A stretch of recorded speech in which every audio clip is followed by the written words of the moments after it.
মাছের তো কইয়ে লাভ নাই, মাছ অনেক টাকা, অনেক দাম আর কি। মাছটি আসলে আজকে বাজারে অনেক দাম। সরবরাহ আছে কিন্তু মূল্য কম না, প্লাস ঊর্ধ্বগতি, দিন দিন ঊর্ধ্বগতি হচ্ছে ডে বাই ডে, সবজি প্লাস মাছ সব কিছুতেই। এতে ক্রেতা অনেক দাবিশ্বাসের মতো আছে আর কি। বেঁচে থাকার জন্য যা কিছু কেনার দরকার তাই যৎসামান্য কিনে বেঁচে থাকার আমার কাছে সিন্ডিকেটটাই দায়ী, এই কারণেই হয়তো মূল্য বৃদ্ধি।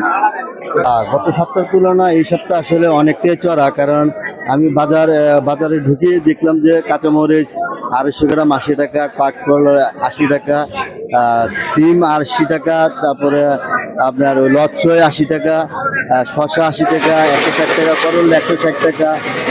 এই ধরনের আসলে তরকারি আমরা যারা মধ্যবর্তী আছি আসলে আমাদের জন্য অনেকটা হিমশিম খাচ্ছি, কারণ বাজারে এসে কম কেনার জন্য আসে দেখি অনেক দাম। তারপর যান মাছ অনেক দাম, তেলাপিয়া 220, 250, যে পাঙ্গাস ছিল 100 টাকা, 120 টাকা, 250 টাকা, রুই তো হাত দেওয়া যায় না, অনেক দাম, কাতল। আর ছোটোগুলা মাছগুলো যেগুলো আছে এটিও অনেক দাম।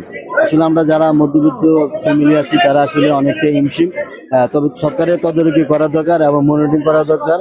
বাজার কমিটি যারা আছে তাদেরকে একটু দেখা দরকার আসলে দামটা চড়া কেন, কি আসে বিষয়, এই বিষয়ে দাম বৃদ্ধির বিষয়ে যেটা দোকানদারের দাম জিজ্ঞেস করলে বলে ভাই দামটা কেন, বলে যে বর্ষার সিজন, বর্ষার কারণে আসলে পানি বেশি, মালে অনেক ঘাটতি, কিছু কিছু উঁচু জায়গা থেকে মাল আসে, এই কারণে মালের দাম বেশি। তবে বৃষ্টি গেলে হয়তো স্বাভাবিক হয়ে যাবে, এরকমটা কথা। মাছেও তাই, মাছের পানি বাড়তির কারণে মাছ কম ধরে, মাছ বাজারে আসে না, এই কারণে মাছের দাম বাড়া।